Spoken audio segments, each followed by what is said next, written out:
dedicated to Eastern and Southern Kentucky. This is WYMT Mountain News This Morning.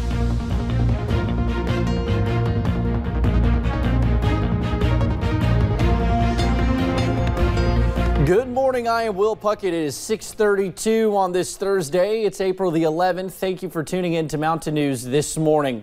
It's going to be a warm one, and that's quite a change from what we have seen the past couple of months, but it's spring, so it's to be expected because there's going to be rain that follows it that drops us back down into the expected temperatures. Brandon's got a much more clear and concise, better way to explain that, and so let's bring him in this morning. And Brandon, what should people expect specifically as they walk out the door this morning? You might need a light jacket this morning, especially in those valley locations, so kind of keep that in mind. But otherwise, later today, you'll be able to shed that very quickly. And we look at live pinpoint Doppler radar. Things are quiet this morning across the region. Don't expect to see much today. Already 65 in Monticello, but still 49 here in Hazard and Middlesboro across the south. You can see all that warm air cranking in, already 70 in Springfield. The weather app forecast, 86 is our forecast high this afternoon. The record at Jackson is 85. The rest of the forecast is on the way here in just a few minutes. Will? All righty, Brandon, thank you. The Martin annexation proposal has passed. Last night, Martin City Council members voted to approve their intent to annex nearly 600 acres of state roads surrounding the city of Martin. While there are more steps involved, this would open the door for the city to then annex the businesses along those roadways. WYMT's Justin Case went to the meeting to learn more about the new ordinance and more about the concerns of the people living in the proposed areas. The ordinance passed Wednesday does not annex these roadways yet. It only approves the city's intent to annex them. Officials with Martin City Council say people living in communities along the annexed roads will not see any new taxes. The roadway doesn't gain us any monies, and when we decide, or if we decide to take businesses or whatever, if we decide to go for that, then we'll have an outline for that. Dozens of concerned community members stood up and shared their fears about the long-term goals of the annexation ordinance. Our little town can't afford taxes without a return benefit. So, as I stated, I would love to see the legitimate expansion of the city of Martin. The fear all along has been that people would be forced to pay more taxes without getting any new services or utilities. Martin City Mayor says that is not the case. We'd like to increase our police services.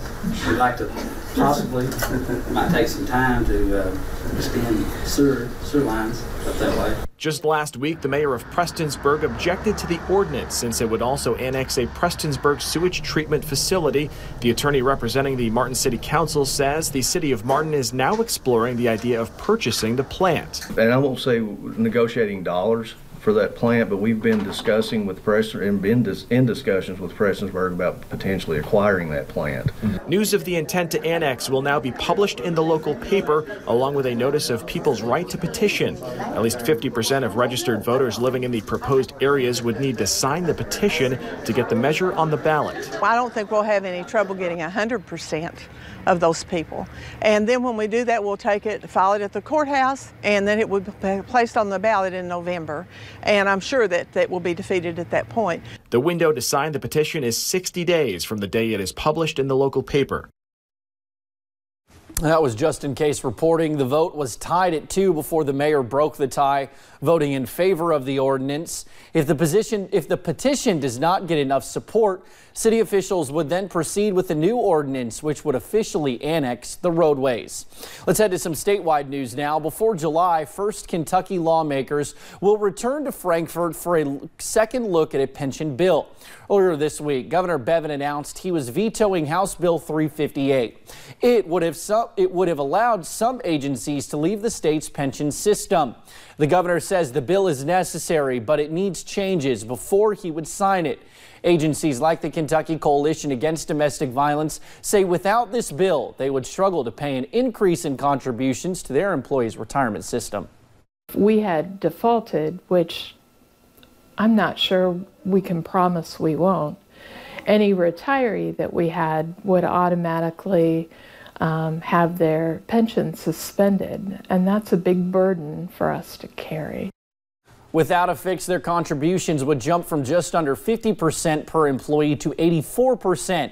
Governor Bevin says he is already talking to lawmakers so they have a deal ready to go when the special session starts. The Trump administration is laying out details of a new strategy on immigration.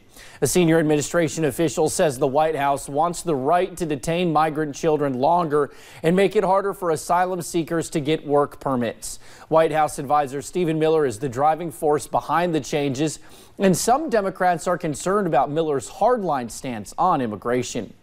Meanwhile, staffing the southern border with troops could cost upwards of $500 million this fiscal year. That's according to the Department of Defense. The DoD gave the estimate in response to a series of questions from lawmakers. The tally includes $350 million for deployment of National Guard troops. Sending active duty troops to support Customs and Border Patrol cost the Pentagon $184 million up to January 31st of this year. Now, as tensions at the U.S.-Mexico border climb with the rapidly increasing surge of migrants, another group is heading north. A group of people, mainly from Honduras, started gathering at a bus terminal Monday night in San Pedro Sula in northern Honduras.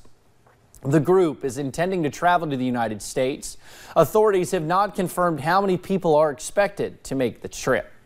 Attorney General William Barr returned to Capitol Hill for a second day of questioning on the Mueller report Wednesday. In a stunning acknowledgement, he said he believes, quote, there was spying on the Trump campaign during the 2016 election. The Attorney General also clarified the timetable for releasing a redacted version of the Mueller report and told lawmakers he now expects it to come out next week. The first 100 days of the U.S. House, run by Democrats, has been full of intrigue.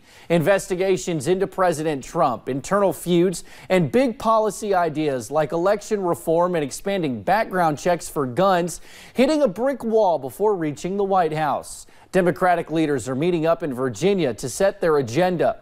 Our Washington Bureau's David Aid has the story from Leesburg. Look who's here. At their annual meeting away from Capitol Hill, House Democratic leaders want to focus more on policy and less on battling President Donald Trump. We didn't run on impeachment. We didn't run on obstruction of justice.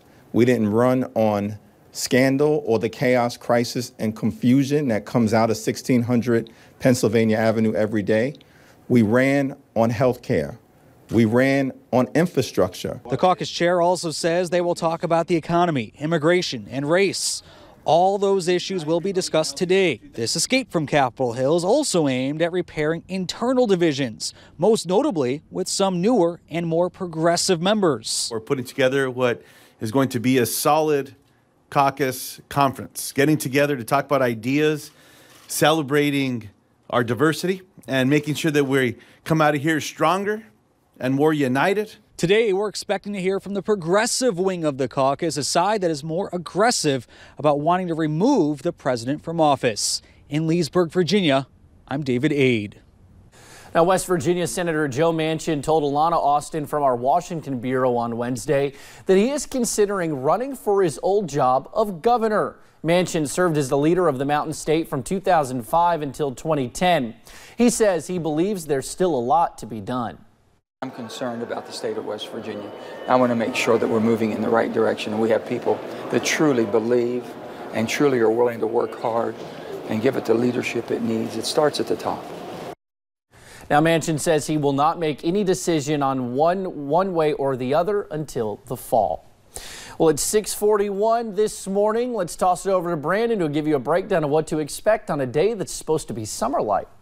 Absolutely, Will. And we're looking at the Mountain Parkway at Slade this morning. As daylight approaches, one little car roaming around there this morning on the Parkway. We see Stonecrest Golf Course. Maybe a few clouds this morning, but that sunshine will filter through them. That south wind is really going to crank in here, and it's going to crank those temperatures up later. There's your cloud cover on the satellite radar loop for the last 6 hours. Temperatures cool in those valleys this morning. 49 Hazard, Middlesboro, 46 in Jacksboro, but already in the 60s out towards Somerset and Monticello. And it's going to be a warm day. 12-hour planner, 86. Yes, that's not a typo. 86 degrees this afternoon. Will? All righty, Brandon, thank you. We'll have stories that are trending on WYMT.com next. Thank you for joining us on Mountain News this morning. You might want to brace yourself for this. We bring you a bit of a disturbing story that shocked doctors when they made the discovery.